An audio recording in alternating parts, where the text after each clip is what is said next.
ఒక్కసారి ఈ ఫ్రేమ్ చూడండి. ఆ ఫ్రేమ్‌లో మనకు కనపడుతుంది కైకేయి మాత. వీళ్ళు తీసిందేమో రామాయణం. ఆ కాస్ట్యూమ్ చూస్తుంటే నాకు టిపికల్ బాలీవుడ్ సీరియల్ కాస్ట్యూమ్ లాగైతే అనిపించింది. హాయ్ ఫ్రెండ్స్, మనం ఎప్పుడెప్పుడా అని వెయిట్ చేస్తున్న రామాయణం సినిమా ట్రైలర్ కట్ అయితే వచ్చేసింది. ఈ ట్రైలర్ కట్‌లో ఇలాంటి కళాఖండాలు ఉన్నాయి. అలాగే చాలా బాగున్న షాట్లు కూడా ఉన్నాయి. అవేంటో మనం ఈ వీడియోలో అయితే మాట్లాడుకుందాం. అంతకంటే ముందు మీరు కనుక మన ఛానల్‌ని ఫస్ట్ టైం చూస్తున్నట్టయితే ఖచ్చితంగా సబ్స్క్రైబ్ చేసుకోండి. ఇంకా మనం మ్యాటర్‌లోకి వెళ్ళిపోతే, ఇంకా ట్రైలర్‌లో సాయి పల్లవి గారి లుక్స్ అయితే ఓకే, సోకున్నా పర్లేదు అనిపించింది. కానీ ఆ డబ్బింగ్ ఏదైతే ఉందో అస్సలు సెట్ కాలేదండి. నాకైతే అస్సలు నచ్చలేదు. ఆమె మిమ్మల్ని మోహిస్తుంది, ఆ డైలాగ్ చెప్పింది కదా, అక్కడైతే టూ వరస్ట్గా అయితే నాకైతే అనిపించింది. ఇంకా మన రాముడిగా మన రణబీర్ కపూర్ గారు అయితే డీసెంట్గా అయితే నాకైతే అనిపిస్తున్నారు. ఆయన స్క్రీన్ ప్రెజెన్స్ బాగుంది, కొద్దిగా సెట్ అయినట్టే నాకైతే అనిపిస్తున్నారు.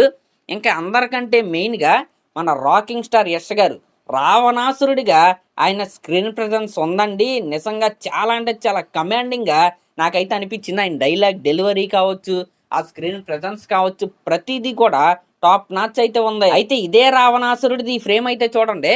నిజంగా ఫ్రంట్ నుంచి చూస్తే అబ్బా ఏం స్క్రీన్ ప్రెజెన్స్ రా, అదిరిపోయింది అనిపించింది కదా ఫ్రేమ్.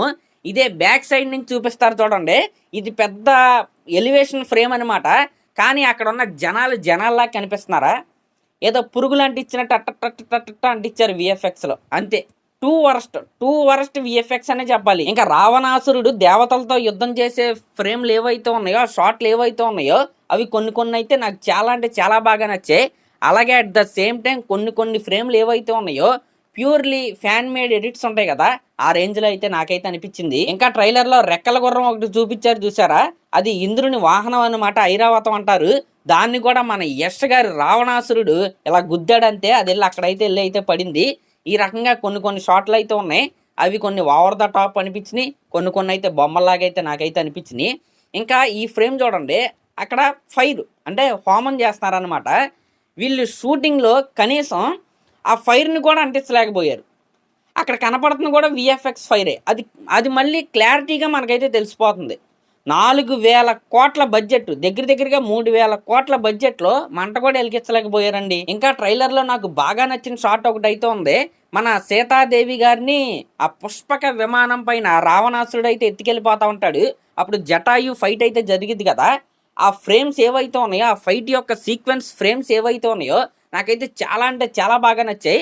ముందుగా పుష్పక విమానం డిజైనింగ్ ఏదైతే ఉందో ఇప్పటి వరకు ఏ రామాయణంలో కూడా మనం అయితే చూడలేదు. నిజంగా అదిరిపోయింది.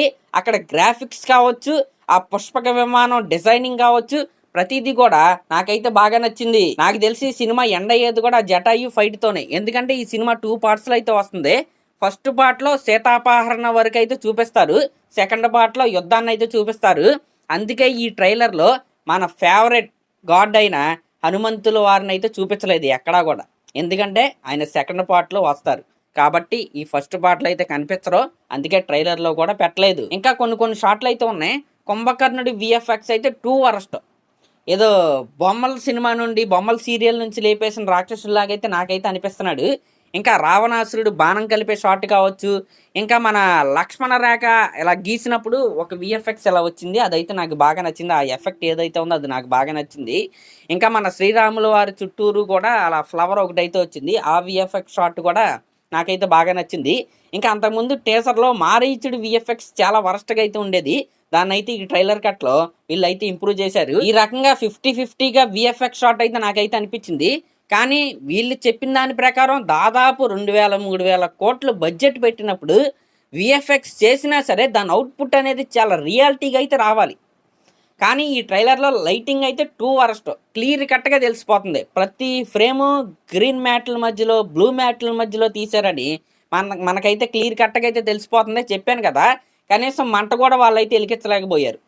మరి అంత డిపెండ్ అయినప్పుడు విఎఫ్ఎక్స్ పైన దాని అవుట్పుట్ కూడా అలాగే తెచ్చుకోవాలి. క్లియర్ కట్గా తెలిసిపోతుంది బొమ్మలని. నిజంగా కొంతమందిని అడిగితే ఫ్యాన్ మేడ్ ట్రైలర్ అంటున్నారు. ఆ రేంజ్ అవుట్పుట్ అయితే వీళ్ళైతే తెచ్చుకున్నారు. నాకు తెలిసి నిజంగా ఈ సినిమాకి 3,000 కోట్లు 2,000 కోట్లు అయితే పెట్టలేదు, తక్కువే పెట్టుంటారు, దాంట్లో అనుమానం అయితే లేదు. ఎందుకంటే ఆ అవుట్పుట్కి వాళ్ళు చెప్పిన బడ్జెట్కి ఎటువంటి సంబంధం అయితే లేదు, ఖచ్చితంగా లేదు. అయితే ఈ సినిమా 2 పార్ట్స్లో అయితే వస్తుంది కదా. ఫస్ట్ పార్ట్ ఖచ్చితంగా మనం ఇందాక మాట్లాడుకున్న విధంగా సీతాపహరణ వరకు అయితే ఉంటుంది. సెకండ్ పార్ట్లో యుద్ధాన్ని అయితే మనం అయితే చూస్తాం. ఇంకా భరతుడి క్యారెక్టర్ని కూడా మనకైతే ఈ ట్రైలర్లో అయితే చూపించారు. అంటే మన శ్రీరాములు వారు వనవాసానికి వెళ్ళిన తర్వాత ఆయన పాదరక్షణలు అయితే తెచ్చుకుని రాజ్యాన్ని అయితే పాలిస్తారు కదా భరతుడు శత్రుఘ్నుడు. ఈ రకమైన షాట్లు కూడా మనకైతే ఉన్నాయి. ఇంకా శోభనా గారు కూడా ఈ ట్రైలర్లో మనకైతే కనపడ్డారు. ఈ రకంగా బొమ్మలుగా కొన్ని షాట్లు అయితే బాగున్నాయి. యష్ గారు స్క్రీన్ ప్రెజెన్స్ బాగుంది. రణబీర్ కపూర్ గారు కూడా పర్లేదు, బాగానే ఉన్నారు. ఇంకా బీజిఎం విషయానికి వస్తే అది కూడా మిక్స్డ్గానే నాకైతే అనిపించింది. అంటే డివోషనల్ ఫీలింగ్ అయితే నాకైతే రాలేదు, కమర్షియల్గా నాకైతే అనిపించింది. ఆదిపురుష్కి వర్క్ చేసిన అజయ్ అతుల్ గారిని ఈ సినిమాకి కూడా తీసుకుంటే బాగుందని నాకైతే అనిపించింది. ఓవరాల్గా ఆదిపురుష్ వైబ్స్ వస్తున్నాయి. ఆదిపురుష్ కంటే కొద్దిగా బెటర్గా నాకైతే అనిపించింది, అంతే. అంతకుమించి వావ్ అనిపించేలాగా నాకైతే అనిపించలేదు. చూద్దాం, ఇది ఓన్లీ ట్రైలర్ కట్టాయి కాబట్టి సినిమా రిలీజ్ అయిన తర్వాత మనం అయితే మిగతాది అయితే మాట్లాడుకుందాం. మరి నాకు అనిపించింది నేనైతే సుత్తు లేకుండా అయితే చెప్పేసా. మరి మీకేమనిపించిందో కింద కామెంట్స్ అయితే చేయండి. అలాగే మన ఛానల్ని అయితే సబ్స్క్రైబ్ చేసుకోండి. Thank you.